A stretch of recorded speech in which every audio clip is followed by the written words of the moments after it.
Mental health is probably the thing that goes most unnoticed. Often, especially online. A lot of times it's probably a bit easy to hide. A lot of kids here, like at this school, don't feel that they have enough self-expression. It's one of the largest high schools in New South Wales, and I think that these young people are feeling the effects of what's happening in the world tenfold. Learning is hard when you're hungry. Being in year 12, you hear a lot of talk of people not having food and stuff. I think a lot of kids have a lot of good ideas, but no one takes them seriously because they're so young. A youth voice in a community might be having that knowledge from being a young person to have an idea of how to change things that we think should be improved in our community and school. I think we all have a voice, like all the kids at school. You just need to take that extra step and actually make it happen, like do something about it. As long as you try, you probably will get something done.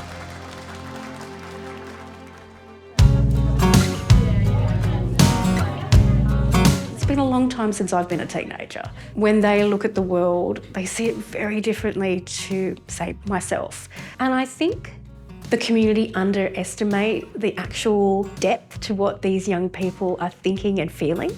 The Youth Voice Project is a youth engagement project run by Firefly Bay and Basin. It is all about capturing the needs, issues and aspirations of young people in the Bay and Basin, more specifically the school community at Vincentia High School. They know their story the best. They know what they're going through. They know what their mates are going through. They know the things that they don't tell their parents and the things that shape how they view their world and what's going on in their life. And if we try to make decisions assuming knowledge, we're never going to get the whole picture and we're never going to actually help them. It's a unique project. We're actually asking youth what they want and taking that information and then turning it into great projects for youth and delivered by the community. We'll be inviting the young people as a part of our project to go out, survey the school community, come with that data, we'll do some reporting on that data, and the idea is that we'll pitch those projects out to community groups, service providers, service organisations, with the hope that some of those projects get picked up and hopefully they get funding put towards them. And those organisations will work with the young people in the Youth Voice group to realise and co-design those projects. We started off with team building, which was really good. It's a very diverse group of young people. So there's 14 students from Year 7 to Year 11 from Vincentia High School. We try to do fun activities that get them to get to know each other and our team and the teachers involved so they feel comfortable. Just talk to them a bit about what it means to be a youth researcher, what is research, what do we want to research, and then we kind of went into what do they think the issues are in the community.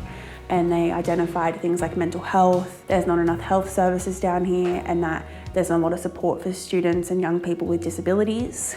Other topics are around school and what school life is like, use of technology even. And they've also talked about the community and how the community perceive young people, and on occasion how unfair that judgment is.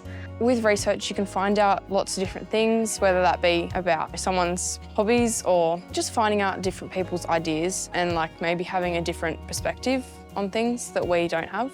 And what they want or what they'd like to have around the community. And then when things actually go down, like projects happen, they might actually like take part in those said projects. Just get more ideas, basically.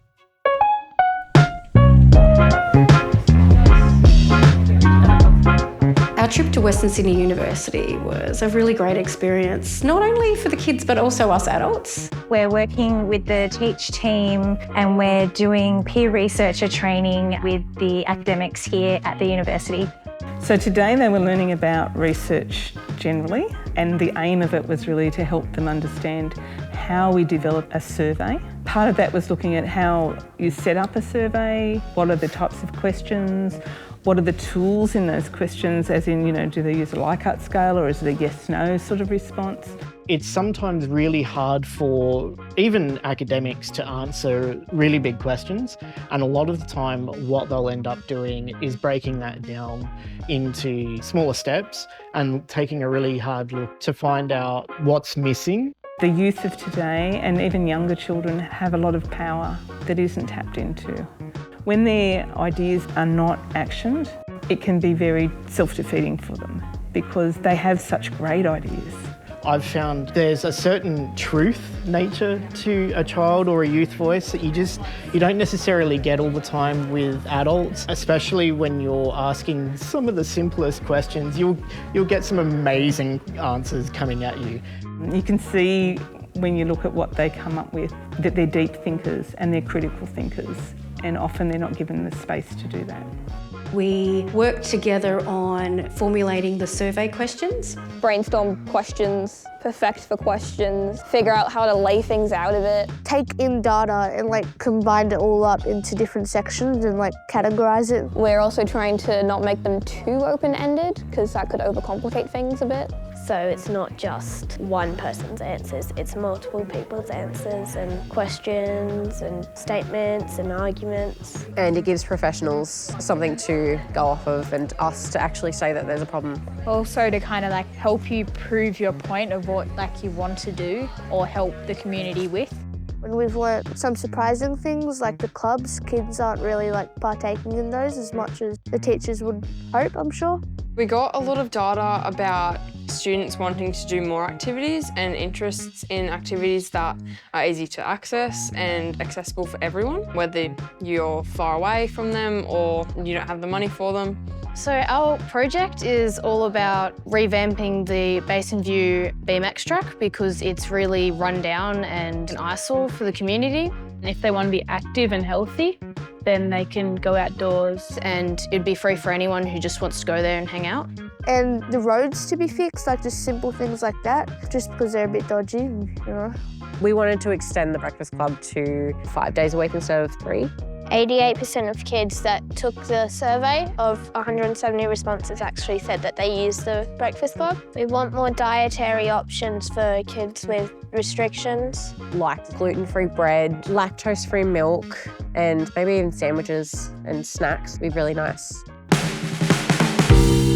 Good afternoon, everybody. I'm Tash Busbridge, Coordinator from Firefly Bay and Basin. Welcome to an exciting afternoon of hearing innovative project ideas from some of our local youth. I think we did really good. I was very nervous. We all were. I think we actually went very well. We've actually had some success as we've been invited to present at a council briefing. We got offered a spot in a camp for public speaking. We got a lot of opportunities from people and we got to explain more about our project. I found it interesting that there was a lot more to researching than just like searching up on Google. There's never really been an opportunity to have my say like and tell this project. I feel like I'm a lot more comfortable communicating to adults about my ideas now since the Youth Voice started. Getting to be with the young people and hear their stories and watch them like make each other laugh and support each other. They have this awe for what we're doing. I think in general they care, and it's getting to see them care and grow and understand more and feel like their voices are being heard. I've learnt working with young people is not easy, but it's not hard. I think you have to be your authentic self and they will be able to read you as much as you're trying to read them, and be open and honest and treat them how they want to be treated. I noticed that there's lots of young people who don't normally hang with each other, have formed friendships. I've also learnt that young people eat a lot, but these kids are really smart. They've got some really great ideas. I suppose more broadly, just learning how insightful they can and inspiring that they can be and actually quite thoughtful in some of their thought processes and what they're thinking about. So yeah, learning new things every day.